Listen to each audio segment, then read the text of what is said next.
So the generation before us, they guided us into having higher education. Higher education is how you make it in life. Get a degree, and you're going to be this, and this, and blah, blah, blah. Yeah, and it didn't work. Yeah, of course. That wasn't what it was. Right. But we know better than that now, right? Right. We know some stuff better. Right. So we don't know everything. And some stuff the younger generation know better than us. Which is why we should not be guiding anybody. We should be walking the line together because they can help us and we can help them. Nobody is more above the other one. Yeah. We all learning together. We are all learning. We unlearning stuff that the generation before us taught us. It's all subjective. What I mean by that is, like Jim Thompson, who the Thompson Center is named after downtown. In the 70s, he and the Republicans shut down all of the mental institutions in the city of Chicago, the state of Illinois, and just dumped them people on the streets. So you have this amalgamation, if you will, of these people who can function part of the day or a little bit of the day now fuse in our community on top of all the other insanity that's going on, simply so some white boys could steal these federal dollars, which is what they did. Yeah. And do what they do. Nobody investigated in the media. All of the checks and balances that the federal government were killed by Ronald Reagan, nobody's checking on nothing.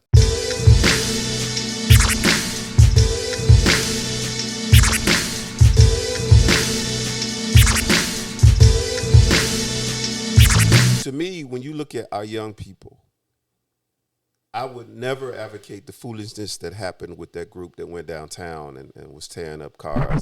Takeover, this time in Lakeview. Yeah, a mob of teens filled the streets, climbing onto cars, damaging the vehicles and businesses in the neighborhood. Yeah. I'm not advocating any of that, okay? But the rage that they express is because they understand that they are not a priority by even some of us. They also understand that talking don't work. I'm sorry, they do what? They also understand that talking don't work. Absolutely. Yeah. They're not gonna get out here talking about we shall overcome, be marching. They gonna be killing some of these fools out here. And they need all of that. Man. But we have to be. We have to guide them, man. We can't just we can't. That's one. Yes, they're angry. It's like I said earlier. They have the angst. They have the pent up aggression. They have no money. They already have it. They have no love. All of that stuff. Empathy. And then so that's on us. It's on us to essentially take hold, right? And it's hard. And some of them are rebellious. Yeah. So you got, how do you? Well, hold on.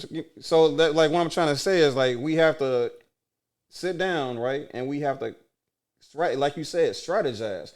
But the strategy the proper strategy is only going to come with the empathy, right? And it's going to have to come with the knowledge of the history and the knowledge of the foundation, and let them know and set them up so that they don't make the same mistakes we have made. And don't make the same mistakes that we kind of foresaw and opted out of. What I'm trying to say is the conversation that these ladies are trying to bring up as far as psychological and having conversations regarding like the mental instabilities and stuff like that. Those things need to be addressed, because if we don't have these foundational conversations regarding these children's mental health, you know what I'm saying? They're gonna continue to be rebellious. They're gonna continue not to listen, and they're gonna continue to try to get things done the way that they want to get them done. You know what I mean? But it's gonna take a collaborative effort from not just the ferocity with their youth, but also the wisdom that comes with our ages. You know what I'm saying? Well, it's a collaborative effort. It's a reality check that I don't think, and this is just a personal opinion. Yeah, I don't think still a significant number in our community realizes what you said. You have all these sororities. You have all these all-class reunion high schools. You have all these black professionals, and on and on and on and on and on. None of them, they'll wait for the holiday and they'll collect a gift basket at Thanksgiving and say they're doing community service, or saying they mentor, or we gave $1,500 so so-and-so could go to school. But the need for our young people goes way deeper than that, much deeper than that. Like Jim Thompson, who the Thompson Center is named after downtown, in the 70s, he and the Republicans shut down all of the mental institutions in the city of Chicago, the state of Illinois, and just dumped them people on the streets. So you have this amalgamation, if you will, of these people who can function part of the day or a little bit of the day now fuse in our community on top of all the other insanity that's going on, simply so some white boys could steal these federal dollars, which is what they did. Yeah. And do what they do. Nobody investigated in the media. All of the checks and balances that the federal government were killed by Ronald Reagan, nobody's checking on nothing. They're just letting these white boys. The reason they tore down the projects was because so much money was stolen. It's nothing Stolen? wrong. A high-rise is a high-rise. You got 26 miles of high-rises on the lakefront. Nobody's talking about shutting down nothing because the infrastructure is there. That's true. What they did at CHA is... Some of them high rises still there. On 22nd Street, they still there. Yes, but what they did with the ones that were tore down, they let these white boys from Winnetka and the western suburbs get these humongous contracts and never did the work. Elevator be broke for months at a time. Sister got to walk up 15 flights of stairs. You had a concentration, the way they concentrated our people in them buildings, and it was like rats in a maze. Right. And what do rats do when you constrict their movement like that? They go crazy. Then they decide, because they wanted to now give some other white boys opportunity to make millions of dollars developing that property, they just dumped all that chaos on the community. No filters. And our communities are not prepared to deal with that stuff that they created. You got to deal with it from a federal level because a federal level created it. Everybody that's in those positions knows this. You don't need no studies. You don't need nothing but them to get down there and correct the problem they created. Our lives are valuable. Yeah. It should be. The same God created these white boys created us. Yeah. It's really that simple. Yeah. It's like the problem is the only people that really care is going to care about us is us. You know what I'm saying? The government not going to. Well, we got our work cut out for us. Absolutely.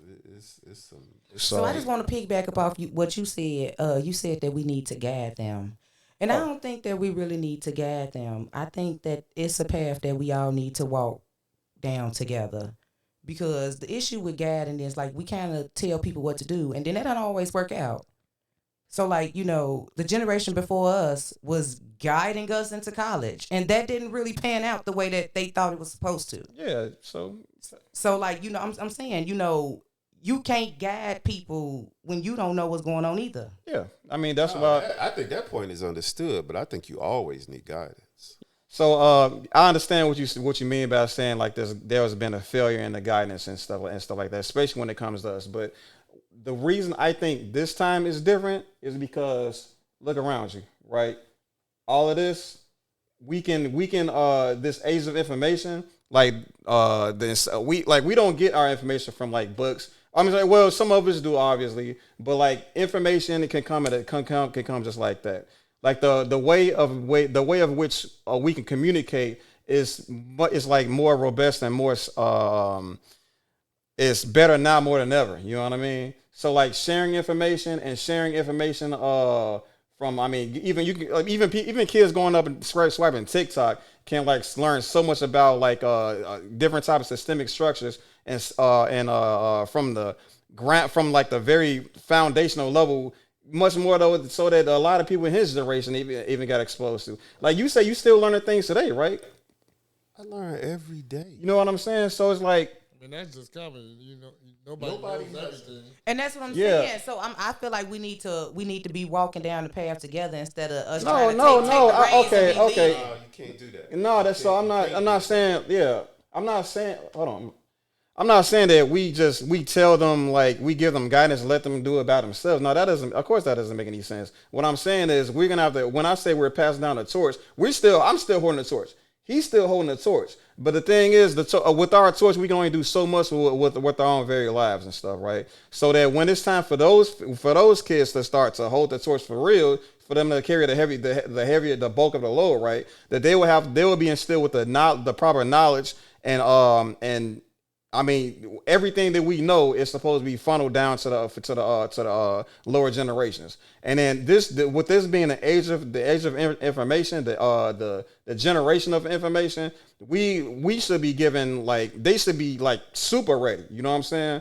So I mean, so by the time that they're ready to take office, for them to take hold of the communities and establish these businesses and stuff like that, they will have an understanding that, okay, hey, we need love for our people. We need love for the women. We need to cherish the community. We need to practice group economics and stuff like that, because our generation wasn't taught really fuck with group economics like that. We were just told to go out there and make it the best of what we can. But when we're giving these kids like the I mean, of course, everybody essentially gonna do what they want to do, obviously. But the thing is, if you at least drop the seeds a lot of the time, it can at least move like the Overton window to the side of like productivity and progression, as opposed to just individualized successes, which eventually lead into where we landed today, failures. And people, we have a long history of building these businesses up.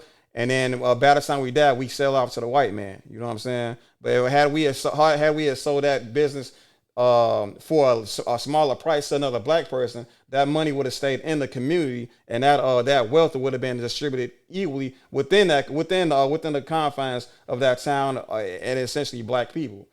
Like, does that make sense, or like did that answer your question, or?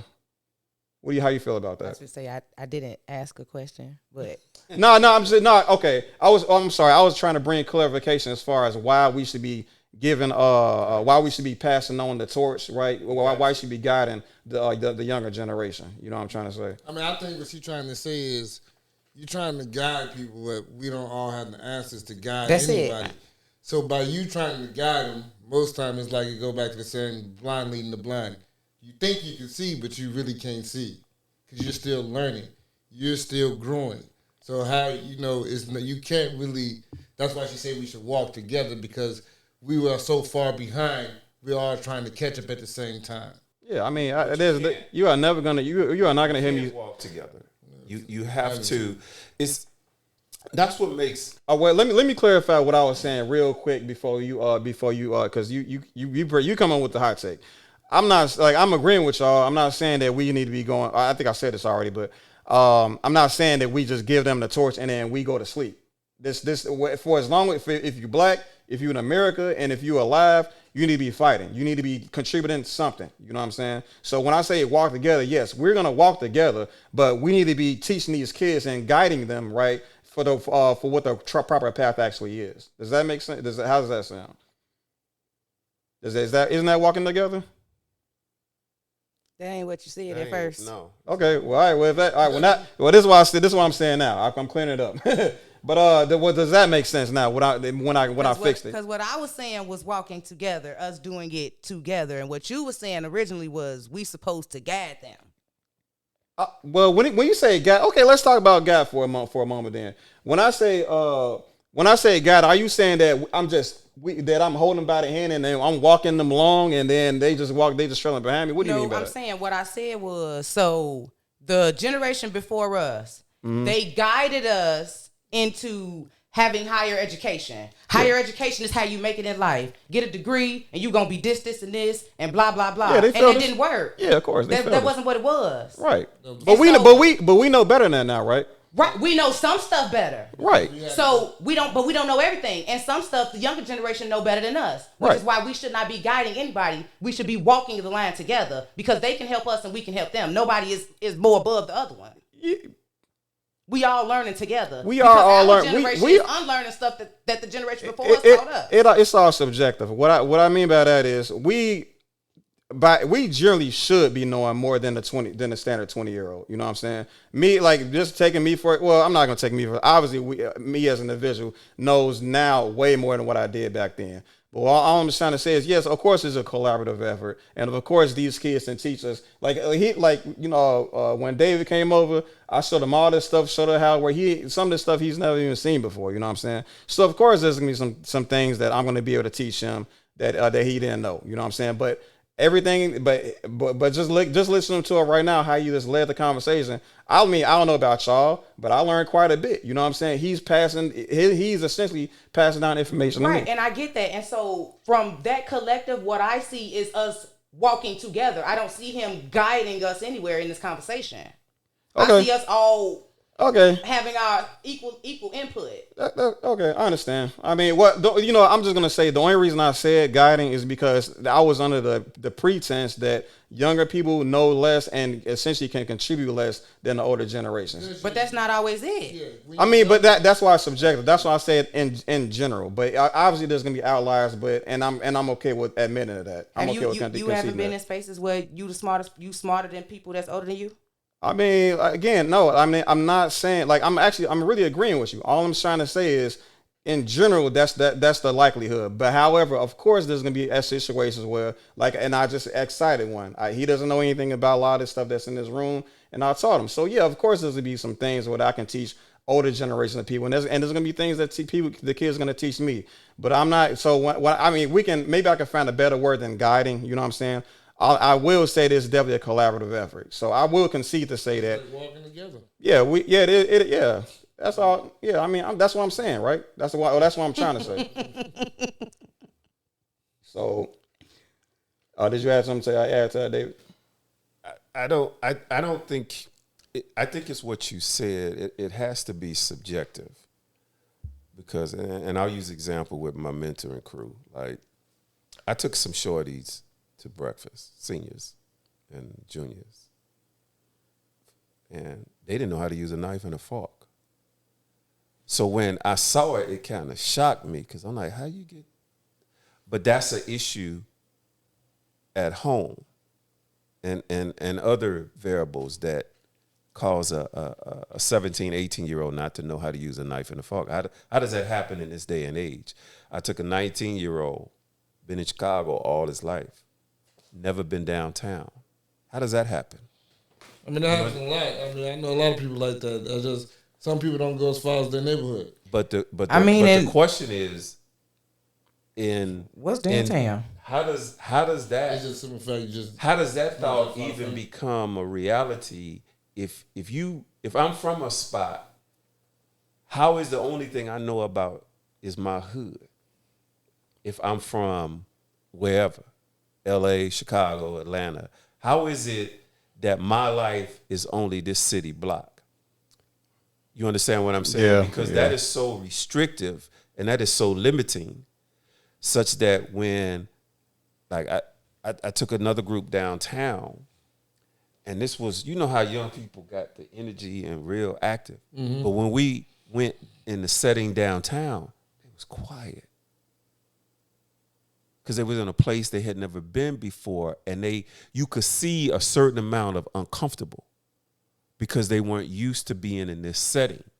So before you can even dialogue about what you were talking about, how we gotta talk to young people, they gotta be disciplined and given a structure to be comfortable to even hear what we talking about. If I'm teaching a 19-year-old, a 17-year-old how to use a knife and fork, there's some basic issues that they got to be guided on. Yeah, somebody got to teach them.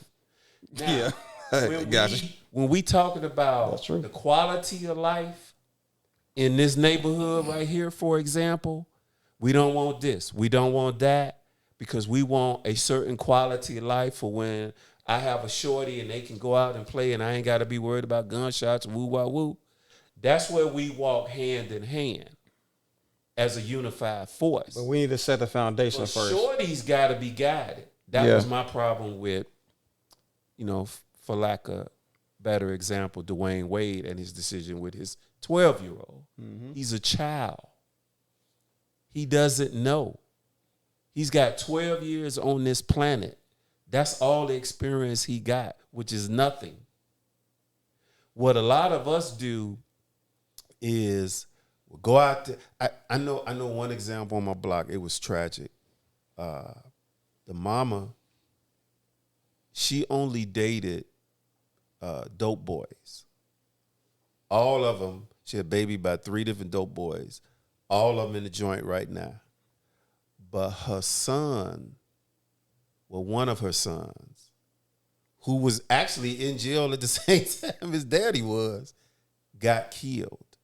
And I remember this incident like it was just yesterday. They were breaking in this house, empty house across the street. So I went and got him because he was a little shorty. He was with his boys. And I went and told her, say, hey, y'all need to go get little so-and-so, woo. He's over here with these dudes who was leading them that way. So they ran and got her before she could get out there. But she told me in the door, and this was her statement.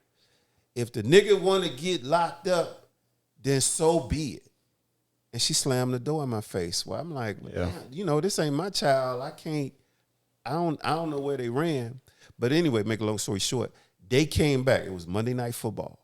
They came back later with 3 females. They broke in the house from the back and went up in the attic and was having sex. The neighbor saw him and called the cops.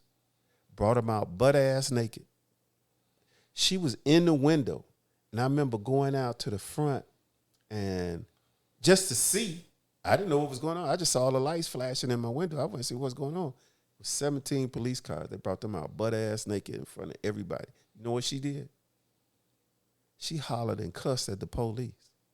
She didn't even come out and see her own son, greet her own son. Yeah. Accountability. She let him have that experience, and he was killed last year, Father's Day. Yeah.